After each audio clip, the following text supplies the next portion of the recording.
Hi, everyone. Thank you for joining today's tech showcase for the hybrid qualitative and quantitative. Before I hand it on over to Lenny, I just want to remind you about a few things. First, we've got that chat box. Let us know where you're tuning in from. Drop your LinkedIn. I love to connect. And next, we've got that questions box. If you have any questions, drop them there, and we'll get to them at the end. And now, Lenny, I will hand it on over to you to kick things off today. Thanks, Bridget, and hi, everybody. Welcome to this edition of the Insights Tech Showcase, talking about hybrid qualitative and quantitative. Took a slightly different approach for this one. The deck is pretty dense, so since you do get a copy of it as a leave behind, wanted to give you a lot of information to be able to reference. I am not going to talk through every slide, at least not in detail, but I will talk to the main points. So just FYI. This was a little different because it's kind of hard to define what is hybrid qual and quant because we use different terms for this.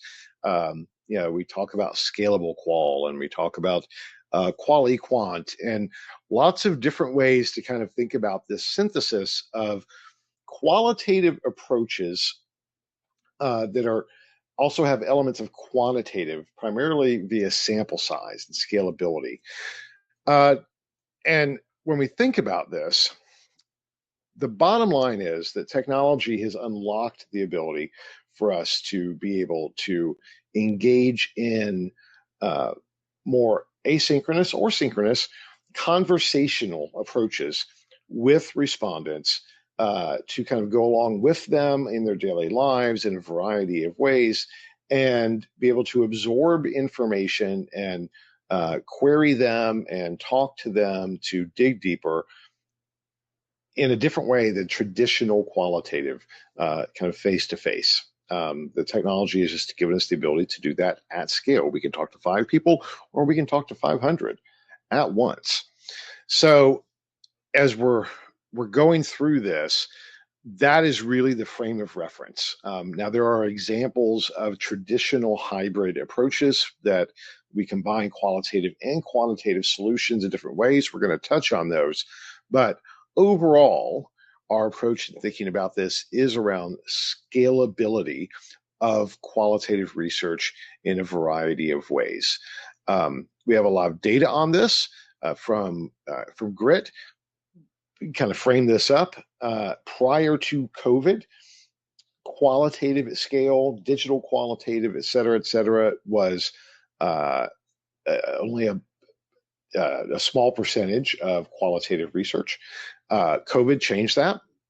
So we went from, in 2019, kind of 93% usage among buyer-side insights to just 35% of traditional qualitative. And it really has not changed. So since then, digital qualitative at scale, at this point is the dominant method when we talk about qualitative research. And again, technology continues to unlock more and more capabilities. So let's get into kind of the details. First, timeline, major developments. Pre-2000, when we talked about qualitative research, it was traditionally, facility-based, individualized. There was not a lot of technology to enhance scale. In the 2000s, when online data collection began, we started to see the potential and started incorporating some elements of qualitative research. I actually built a online digital qualitative focus group platform in about 2006 at Rockhopper, and I'll tell you, we couldn't give it away.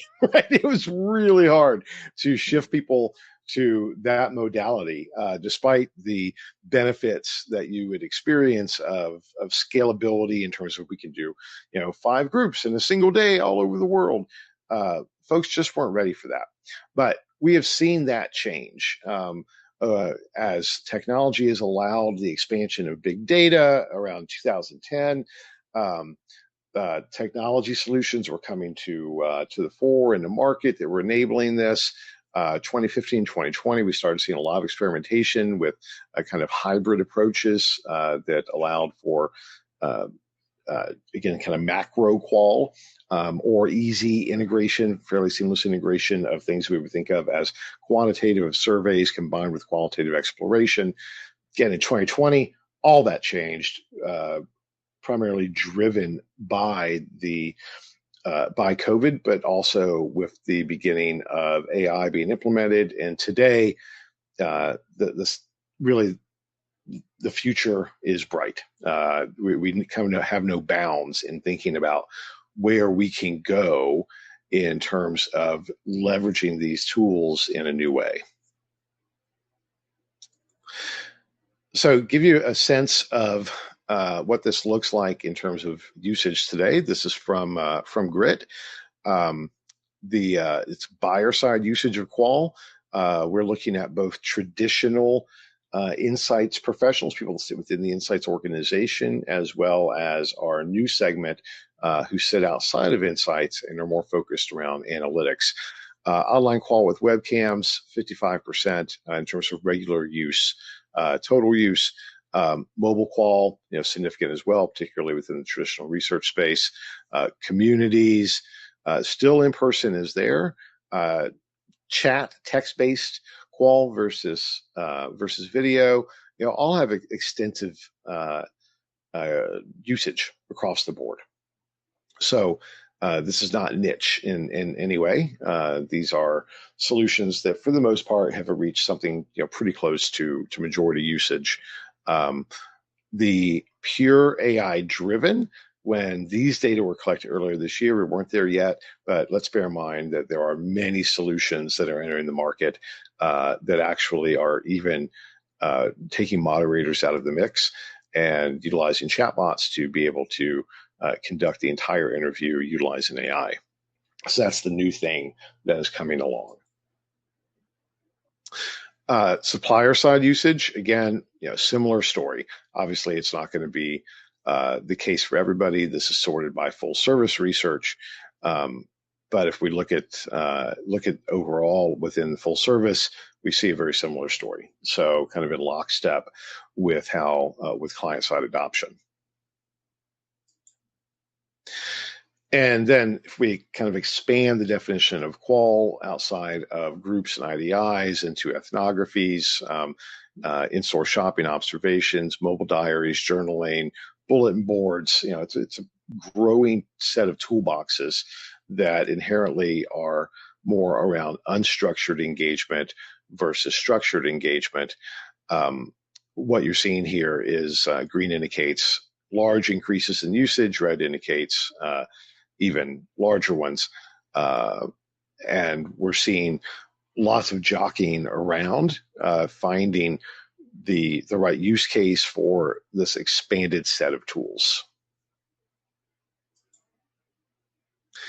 Now, when we get into kind of use cases, here's some examples. I'm not going to get into the detailed explanations. Again, that's why I created the deck as a way for leave behind, but we've got traditional kind of mixed methods research where we're going back and forth between quant and qual depending upon the phase of the research.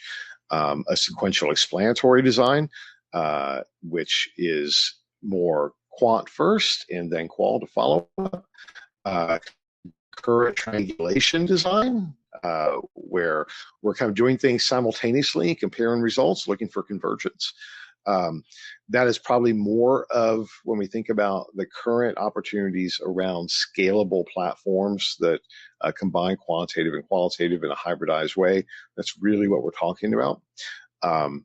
Qualitizing quantitative data, then that is where technology allows us to kind of just dig deeper. I think of it as open ends on steroids. Quantitizing qualitative data, that's really the scalability component, where we're getting enough information, talking to enough people that we can convert that into meaningful quantitative analysis. There's case study research, more observations, there's meta-analysis of multiple studies. And then there really is this hybrid qual that is emerging that it blurs the lines. It doesn't clearly look like quantitative or qualitative. It's taking the best of both worlds and creating a new experience for respondents and new capabilities for researchers to get to different results. AI, I've mentioned it before. It really has been a game changer. Between the forced shift towards digital approaches of 2020 and then the advent of AI that has created so many efficiencies, the automated coding and text analysis, natural language processing, sentiment analysis, voice and speech analysis, virtual assistants, where we're more of the chatbot driven approach, automated data summarization takes the data and gives you a report, qualitative data mining, taking a repository of qualitative reports or transcripts and synthesizing those and looking for themes, and then more tools that we're seeing emerge that are really interactive for analysis, allows us to really explore data in all new ways. We have just reached the tip of the iceberg on the capabilities that AI is allowing us to take massive amounts or even small amounts of information, both structured and unstructured, regardless of form, whether we're talking about a written transcript or a text output from a community, or video or audio or images, and analyze those at scale, thousands, even hundreds of thousands of images within minutes, and looking for insights that are there. And I think that's just, I want to stick on that just for a second, because the possibilities of unlocking the value in qualitative research, historical qualitative research, now is very real. The era of doing a study, delivering it, and that study kind of just sitting up on a shelf as an individual thing, that is gone now, at least from a capability standpoint. There's still probably some cultural and just workflow things that we'll need to change and adapt to recognize the value. But our ability to unlock information and pull that out in new ways from existing data is just amazing. And AI just allows that to happen.